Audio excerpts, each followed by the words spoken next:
pencurian dan itu tidak rapi, terjadi kebakaran, mungkin meledak dan sebagainya. Wah, lebih parah kan? Lebih parah nggak? Parah dong akibatnya. Jadi kita harus melihat akibatnya, ya. Oke ya.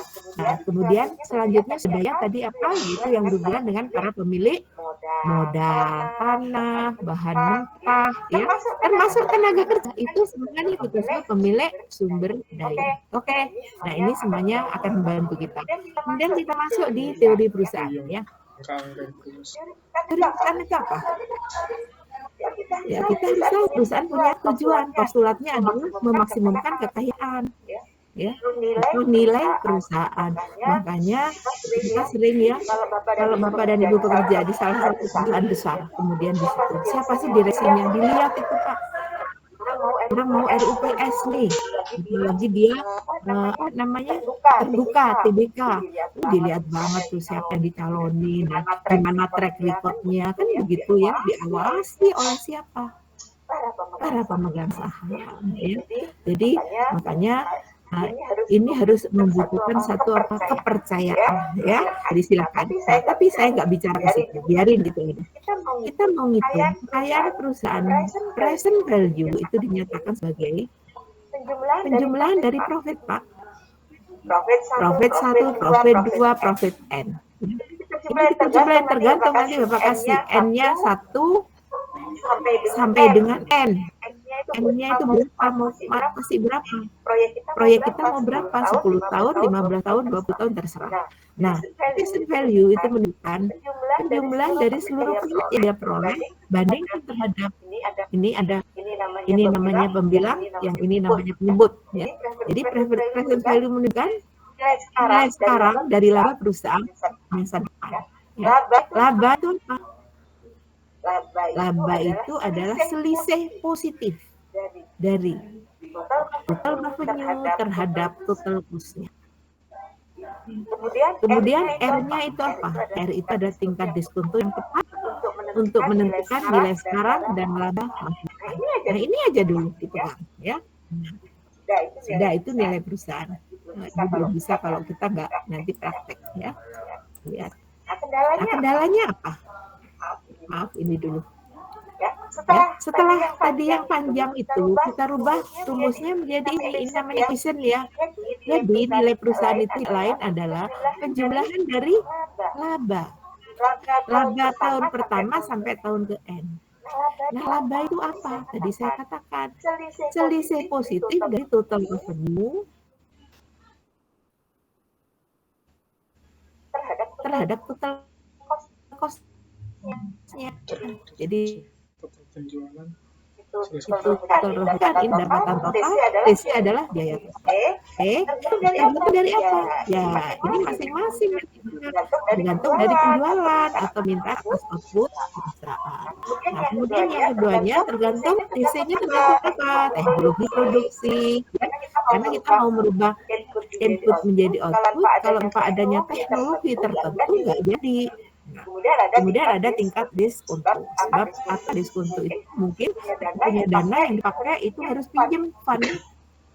Pinjam dari mana? Dari bank, dari lembaga keuangan. Makanya nanti akan muncul dana, yaitu yang kita sebut cost of fund, cost of money, COM, of money, ya. Wow. Ntar dulu ya, saya harus ngambil charger.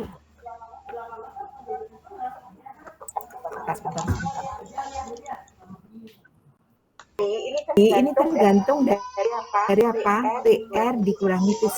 Nanti ini ada keluarnya angka, ya, bilangan. Kemudian kita bagi terhadap ini. Ini tingkat diskontonya. Nah, kalau itu sudah, baru kita bisa lanjut.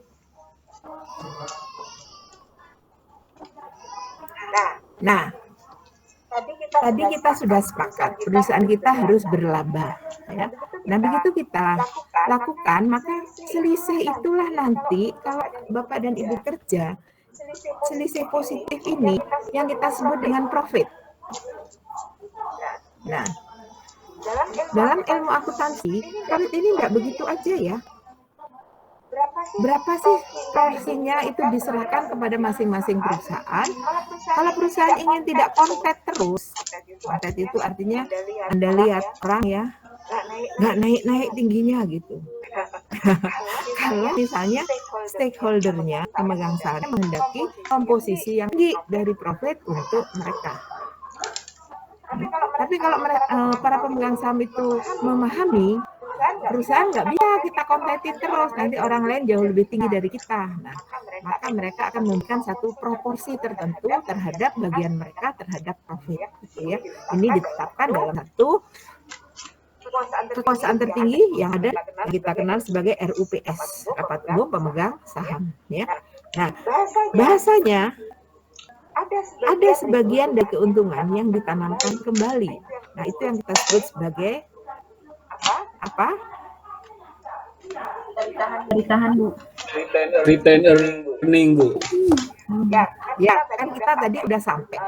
Begitu profit, ya, earning itu, pendapatan itu harus sudah bersih ya. Pendapatan itu harus apa? After atau before tax? After tax, Bu. After tax, betul sekali.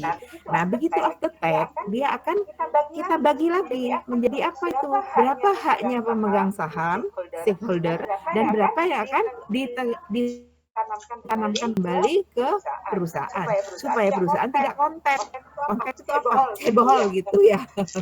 Nanti kita nggak mampu, orang cebol disuruh belajar lari, balapan lari sama yang tidak cebol, yang menang siapa? Pasti yang tidak cebol kan? Nah, jangan sampai kita seperti itu ya. Jadi kalau mau ya kita jangan mau. Nah, nanti disitulah ada kesepakatan ya. Baik, itu silakan, itu ada sendiri ilmunya ya. Nah, sudah keterbatasnya sekarang apa? Perusahaan. Satu, masing-masing perusahaan, company atau firm itu punya keterbatasan. Keterbatasan ini apa? Khususnya dalam faktor input. Itu apa namanya? Constraint ya. Yang kedua, constraint kedua hukum, kendala hukum ya. Misalnya apa?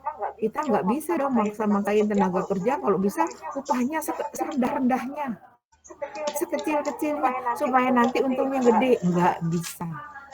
Ada upah minimum ya. Kalau di kita ada UMK ya, kota, ada UMR provinsi, dan ada UMR regional ya. Terus keduanya apa? Tenaga kerja harus dilindungi, apa nggak boleh sakit dia, ya kan? Makanya ada kesehatan, standar kesehatannya gimana. Terus ada SMK 3, ya, produktivitas perlu tinggi, tapi SMK 3 penting, ya toh? Makanya ada yang namanya Sistem Manajemen Kesehatan dan Keselamatan Kerja SMK 3. Kemudian standar emisi polusinya gimana? Pelarangan praktek bis yang tidak jujur. Nah, ini semuanya constraint yang harus diterima oleh